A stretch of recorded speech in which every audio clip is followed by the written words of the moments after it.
Good evening, everyone, and welcome to tonight's live stream. Great to have you guys back on here on our extreme weather videos live stream tonight.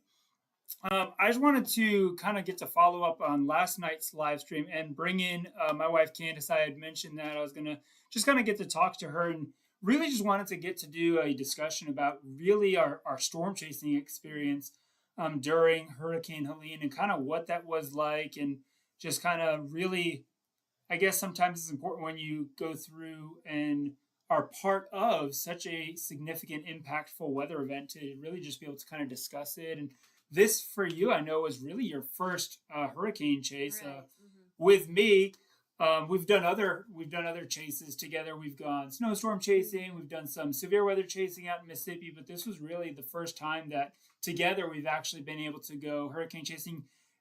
Even when we were dating and stuff like that, I was going chasing with Nick and some others and stuff like that. I know you would kind of tune in and watch the live stream and stuff like that. But with this being your first time actually out there in the field, in the middle of a Category 4 hurricane coming ashore, I mean, I guess what was that like for you to be able to be a part of that? Sorry, my cat just jumped in my lap. Okay. Well, I wasn't quite sure what to expect because, as you mentioned, this was my first hurricane chase.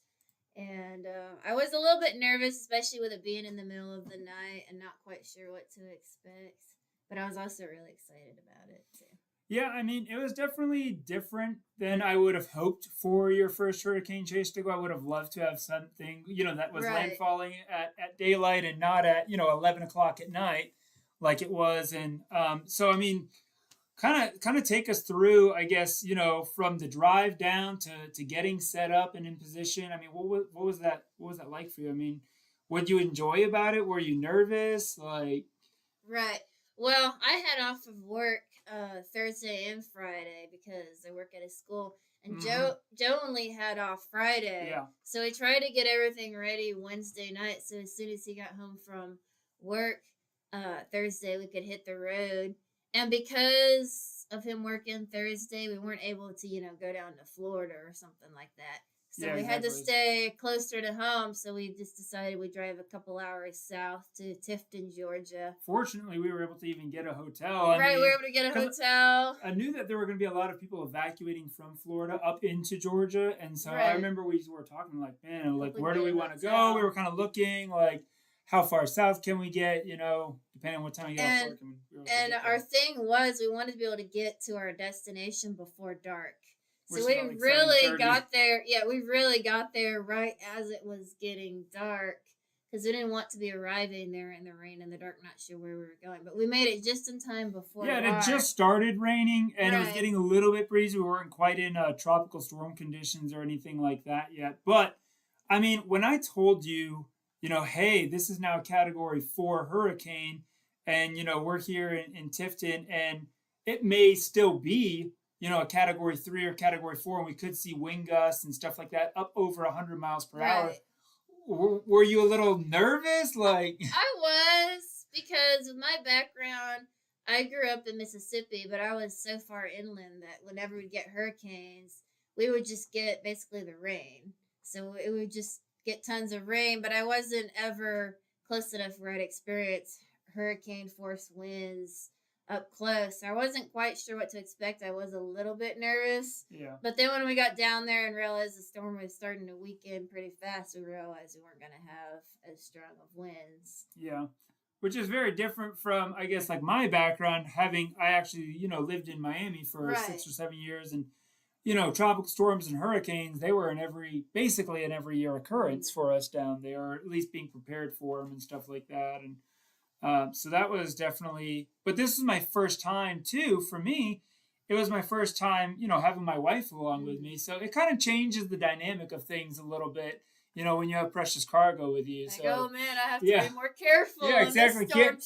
Can't be quite as risky as I have been with my storm chasing partner Nick in the past. If you look at some of our Hurricane Dorian or you're like, oh, that's just me. Yeah, exactly. It's like if we die out here, no big deal. But now, obviously, things are a little bit different. So, and then, you had mentioned, I guess, with it being so late at night, I mean, kind of, what was it like for you having to, I guess, adjust your sleep schedule and knowing, oh man, I have to be awake at midnight Well, to get out there and do this? it was funny because you were saying, okay, we're supposed to expect the most severe parts of the storm between 12 a.m.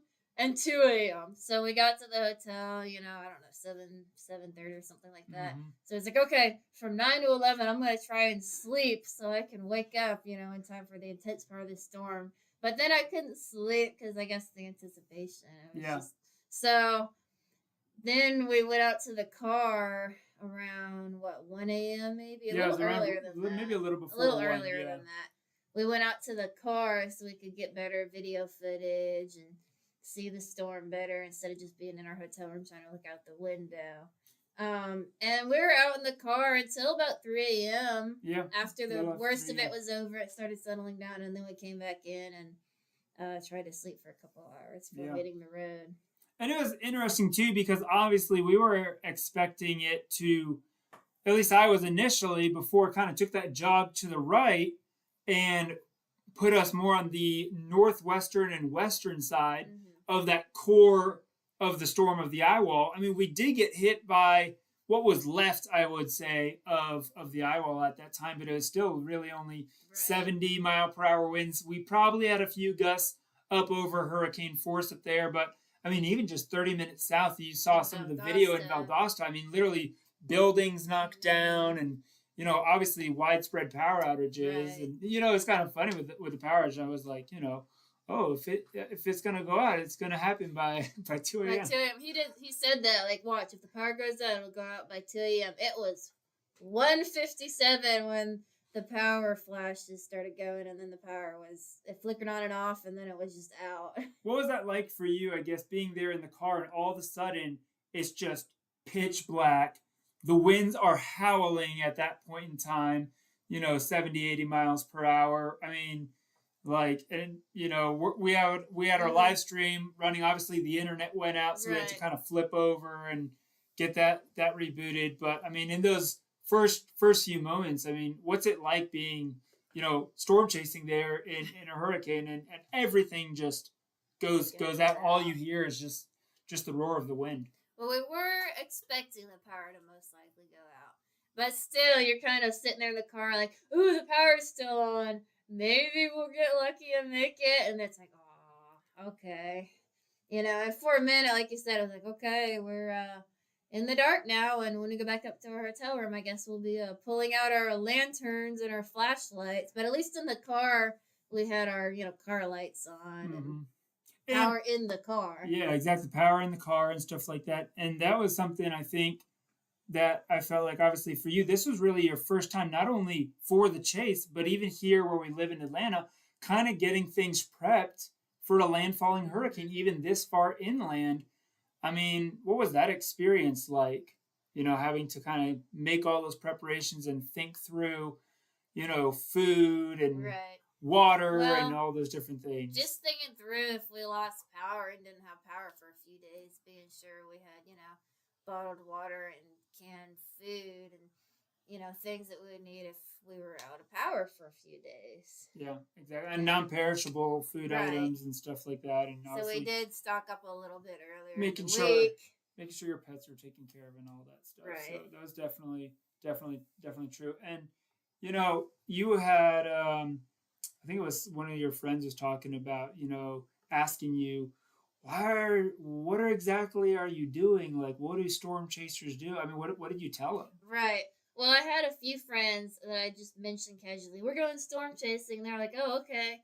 What does that mean? What do you guys do? What do you look for? And I feel like that gave me an opportunity to, explain, what storm chasers do. And I feel like I tried to explain to them it's twofold. There are two parts to it. First of all, you're on the ground, reporting live information, to the Weather Channel and trying to warn people of what's actually going down, actually on site, that things that you can't see on radar, actually. Yeah, or satellite and stuff like that, yeah. So being the eyes actually in the field, but then also being the reporter and capturing the moment, capturing the storm, and then after the storm has gone through, capturing the damage, which has been so that unbelievable. people can become aware of what happened and really just having a record of it. Yeah, exactly. Because, obviously there were multiple of us really out there all over from Florida, us up in Georgia. People went up to the Carolinas Right. and stuff like that, which, a lot of us sometimes we get so laser focused on what's going on at the coast, what's going on where it's making landfall. Right. But a storm like Helene just has had such broad, devastating impacts, really all the way from Florida all the way up to Virginia and even up into Tennessee and those places and stuff like that. So I think, kind of like you're saying, it's important as a storm chaser not only to be there to give those real reports, but a lot of times too, we can, in a sense, be the first responders before the first responders even get to a location. Like, I'm thinking about some of these different videos that we watched, even here in Atlanta. The news reporter from Fox Weather that there was a lady that was in her car and it was flooded, and he had called 911 and told them, hey, we've got this situation here, need rescue, and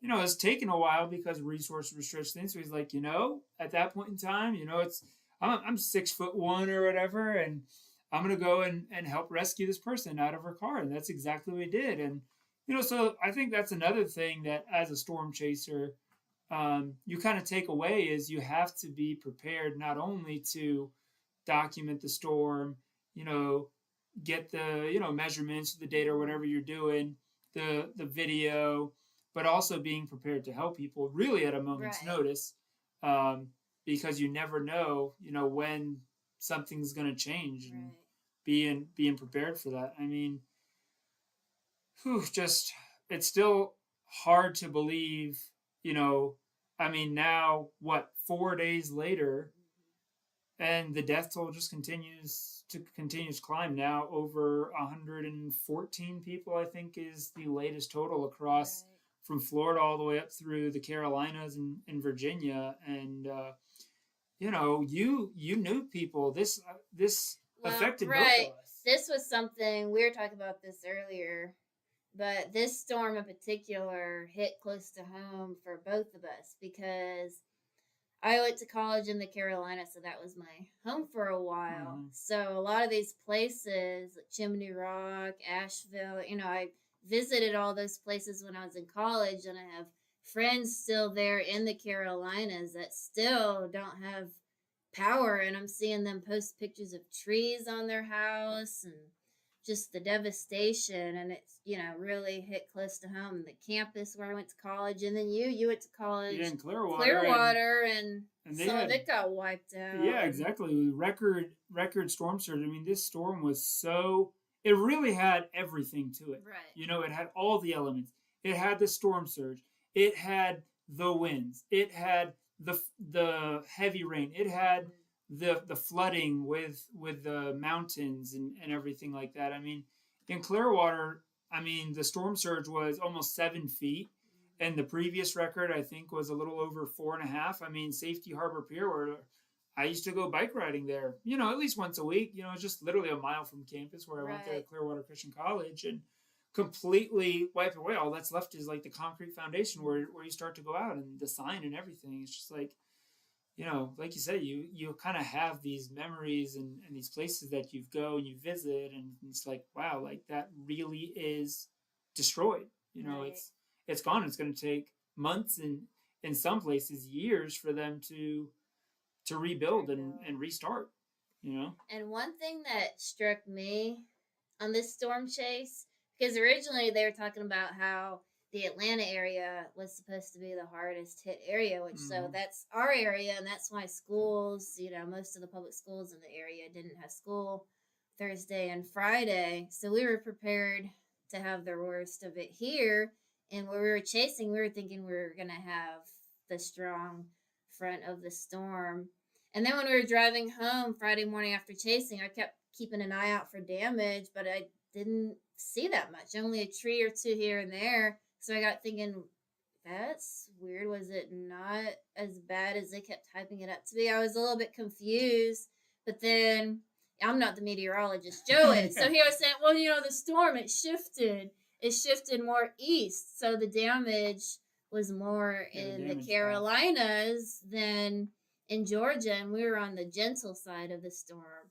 And then we got home, and I started seeing all the videos on social media of the Carolinas and Tennessee, and it's just mind blowing. And you realize, wow, the Atlanta area, it had some damage, but then just seeing the footage of the Carolinas is it's just kind of, so in devastating. A sense, paled in comparison. Yeah. Right, and it's just heartbreaking seeing all the videos. Yeah, it really is. And, they've got such a long... This really was their once-in-a-lifetime storm up there.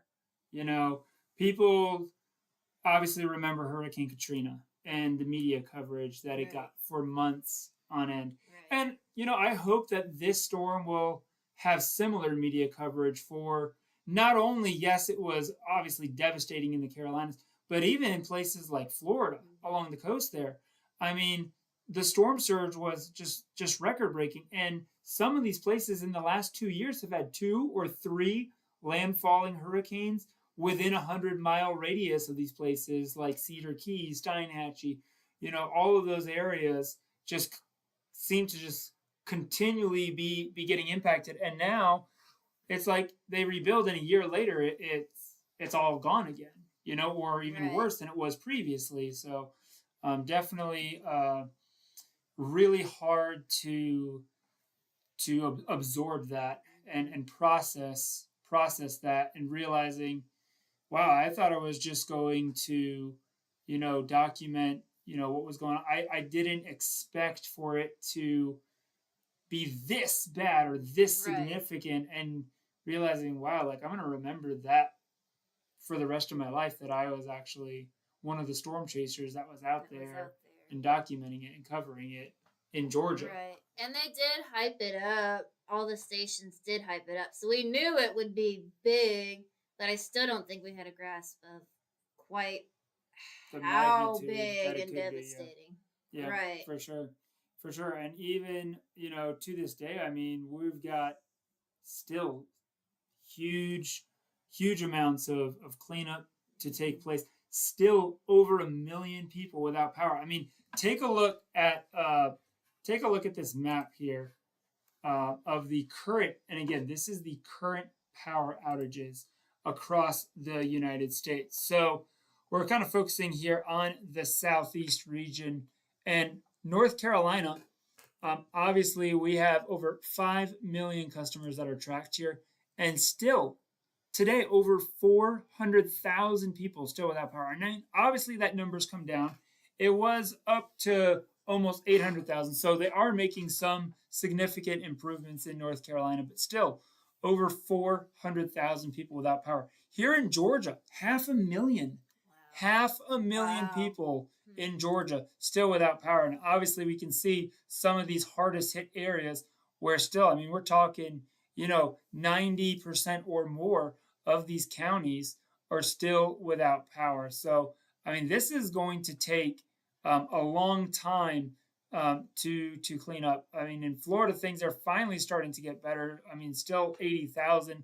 Obviously, that's mostly here, right where it came in at landfall is where we're still seeing a lot of those outages. But regardless, this is definitely a long duration, significant event that's taken place. So, and obviously power continues to be short. Look at that. Now we're under 400,000, 397,000. So, thank the Lord for those linemen that are out there and, doing what they can to kind of get power back on, get communications back going. But there are some of these really rural communities, especially in Western North Carolina, Tennessee, and those mountains that, it's going to be hard to kind of plow a path really to get in there, especially where, the bridges are washed out, the interstate's washed out. So there are still, places that are only really accessible by the air even today. So really, our hearts and prayers are going out to those, but definitely something that we'll always remember. And, for sure. Obviously after your first hurricane chase, definitely is something you feel like you do again. I would Yeah, definitely would. hopefully one that's maybe not in the middle of the night. So, Well, yeah, but I mean the hurricane's gonna hit when it's when gonna when it's gonna hit, hit, so that's true. That's yeah. true. So, but really thankful that we were able to be able to, I guess, be out there and to provide that information. So, folks, thank you so much for joining us this evening. If you're new to our channel here, be sure to hit that subscribe button for us. We'll be posting more updates. Also, we would love to hear from you guys. If you have a story, maybe you've been directly impacted by this hurricane, we would actually love to be able to have you join us here on air on a live stream. So if you could email us extremewxvideos@gmail.com, we can connect and we'll probably try and set up a Zoom or something like that and have you come on air and share your Hurricane Helene recap story and just really tell us, what it was like for you, what we can do to help. Obviously, there are some great organizations that are out there, and will drop a link to those as well of places that you can donate to help Hurricane Helene relief across really all of the Southeast, Florida, Georgia, Carolinas, Tennessee, even up into Virginia. But thank you, Candace, for being on here with me this evening.